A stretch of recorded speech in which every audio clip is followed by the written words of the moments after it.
Welcome to the Living the Dream podcast with Curveball. If you believe, you can achieve.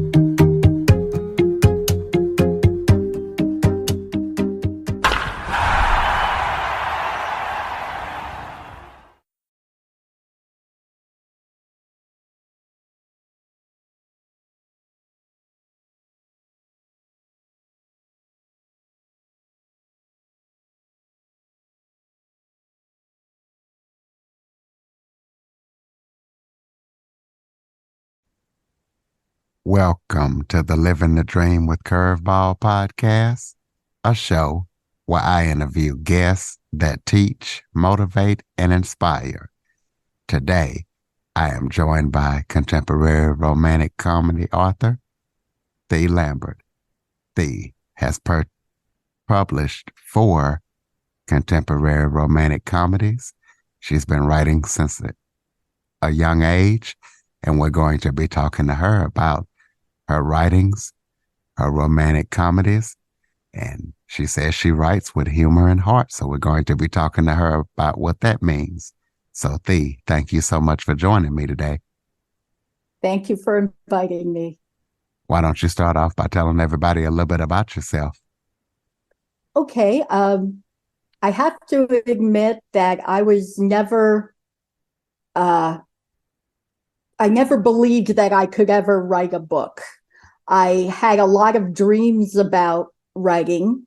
I know that when I was a kid, I would write these little novels, not anything near what people do, but I would write stories.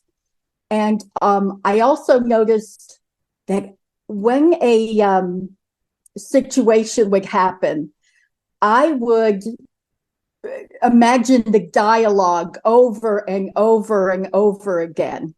So to me, that's more than just, using your imagination or your daydreams. I knew it must be more than just natural daydreams going. And I still do that. I'll think of a situation and start a dialogue in my head between characters, and then I'll go, no, that's not quite right. And I'll start it all over again. So I think writing was sort of a foregone conclusion to me, although I didn't believe it. The reason I didn't is I'm very shy and introverted, and I just didn't believe in myself that I could write or publish something. And eventually I decided I'm going to do it. And I've self-published actually 5 books. And so it wasn't as hard as I thought. I'm not saying it's easy, but I find that in life, we always make things seem harder than it actually turns out to be. And so I have to remind myself all the time, just go for it. You never know. Yes, there'll be failures. I mean, life consists of failures, but you can't be too discouraged. You have to pick yourself up and start again. Well, you also write, because you had issues with childhood bullying and body shaming, Yes. and stuff like that. So kind of explain how Sure. that factored into your writing. Yeah, well, especially my first book called Food Fight. My main character, she was heavy growing up, and the hero in this book was actually quite mean to her during high school. And several of the incidents rather, in the book came from actual incidents in my life. And so revisiting them was actually a little painful, but I think it was ultimately healing. uh, it's hard to look at people who have hurt you and think, okay, well, I'm sure they've changed because I've changed a lot. So why would I think that these people are the same as when I was a child? And then my fourth book in the mouth-watering series, which is called Perfect Pairing. The lead, the heroine, she is a fat acceptance blogger who is tired of people judging her because of her size. And let's face it, we all are guilty of judgments, of any kind. If you look at somebody, oh, well, they must be this because they're short, or this person doesn't care about her health because she's fat.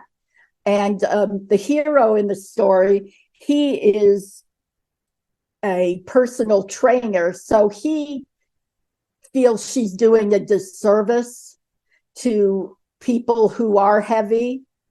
And in the end, they fall in love, and they pretty much accept each other for what they are.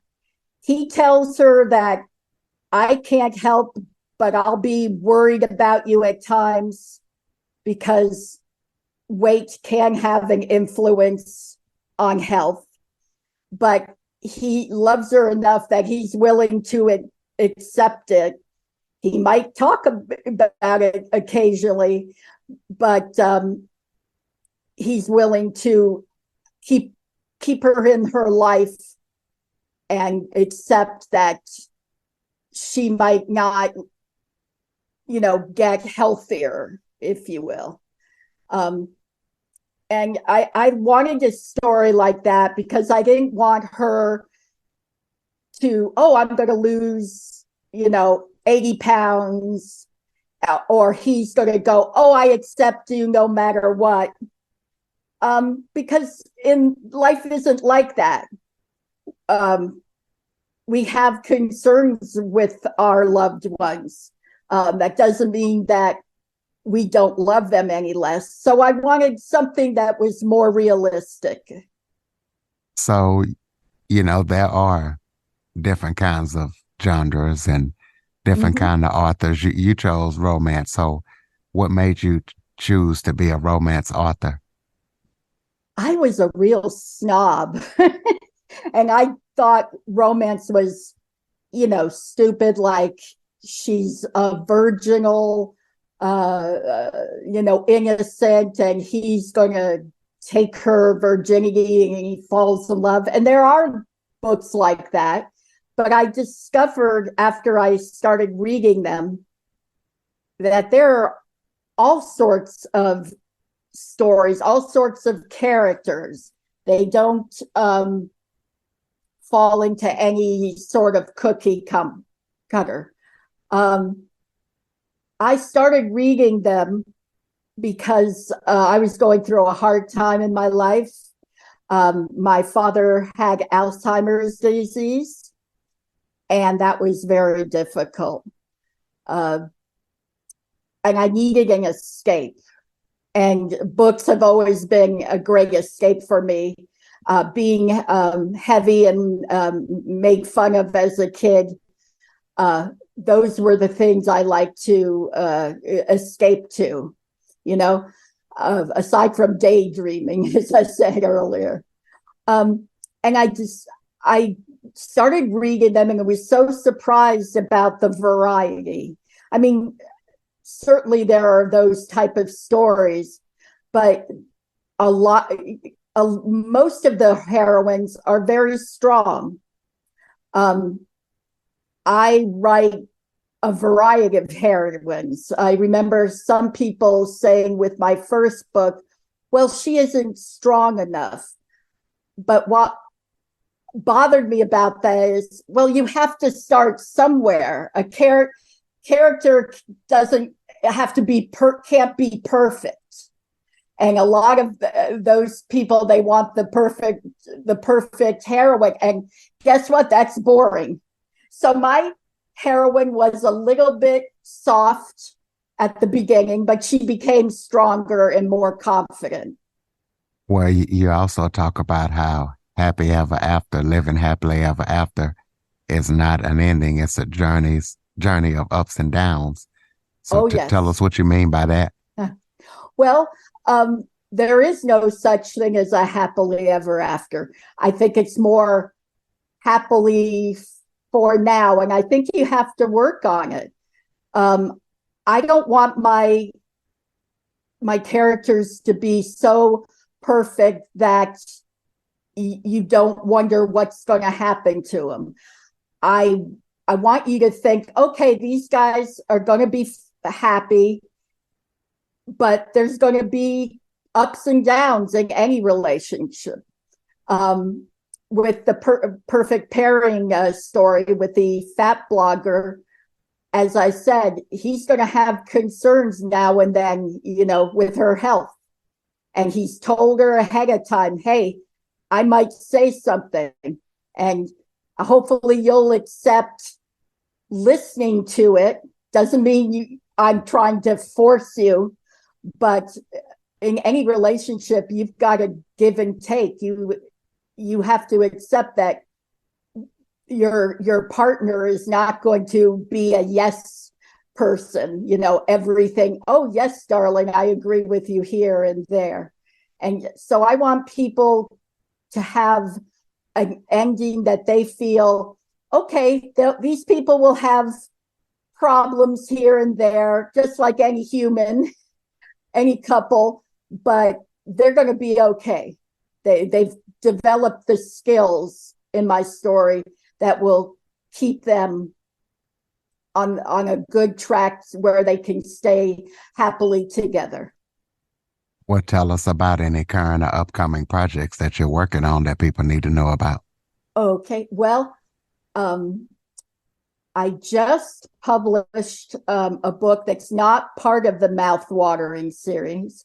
The Mouthwatering series is 4 books about relating to the food industry. This 5th book is totally standalone, and it's called His Blue Collar Countess. And it's a story about a woman who wins a big lottery. She works for a Costco type company, and she's heard that this Earl, who also happens to be a famous historian on TV, he has just inherited the earldom, and it turns out it is in dire straits. It needs a lot of money to repair. And so since she wants to learn about the history studying, and she would love to help him restore his country home, a 500-year-old home, to what it once was. She makes him an offer. She'll give him several $1 million in return for him marrying her for 1 year. So it's what they call a marriage of convenience story. But I liked it because usually these stories are a rich, powerful man and a woman who's in dire straits. And I liked the fact that I switched it around. And I tried to put as much humor in there. I also have a scene in there that actually happened to me. I was riding a horse. I was taking lessons from a friend, and I'm riding the horse, and they tell me to go faster. So I kick a little harder, and the horse goes from 50 to 100, heading straight toward a wall. And I'm pulling and pulling and telling this horse, stop, please. And I thought, oh my God, we're going to hit this wall. And that horse stopped on a dime. And you just knew the horse did it to scare the heck out of me. So there are little scenes like that. I try to bring the humor, and that uncomfortable story of that happened to me becomes humor for the book. Okay, well, so listeners can keep up with everything that you're up to, throw out your website or your contact information. Yes, my website is thealambert.com. That's spelled TheaLambert.com.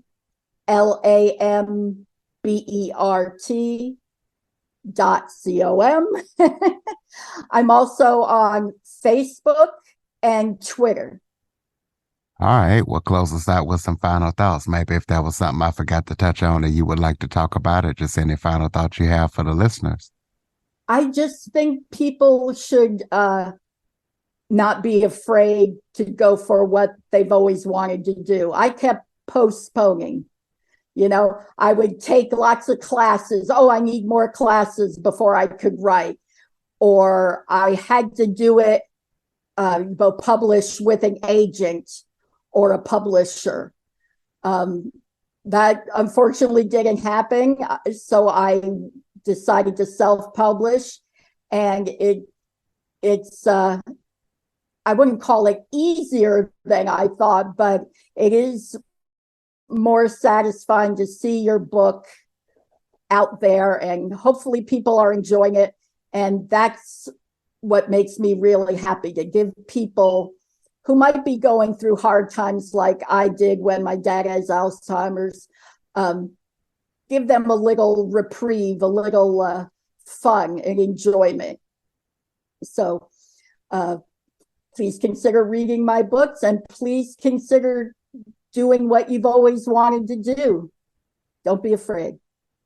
Absolutely, ladies and gentlemen, don't be afraid. Also, don't be afraid to check out TheaLambert.com. Don't be afraid to follow, rate, review, share this episode to as many people as possible.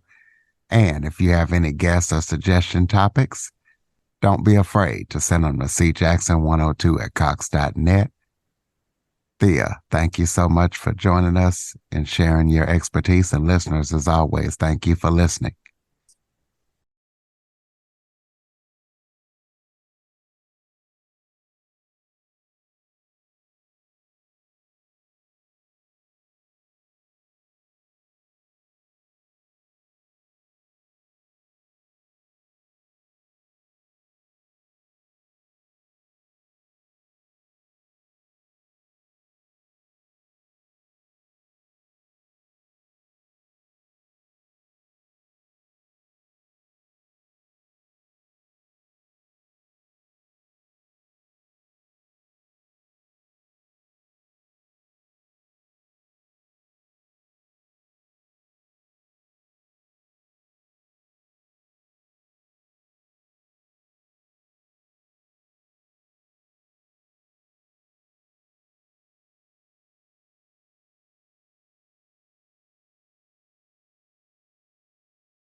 For more information on the Living the Dream podcast, visit www.djcurveball.com.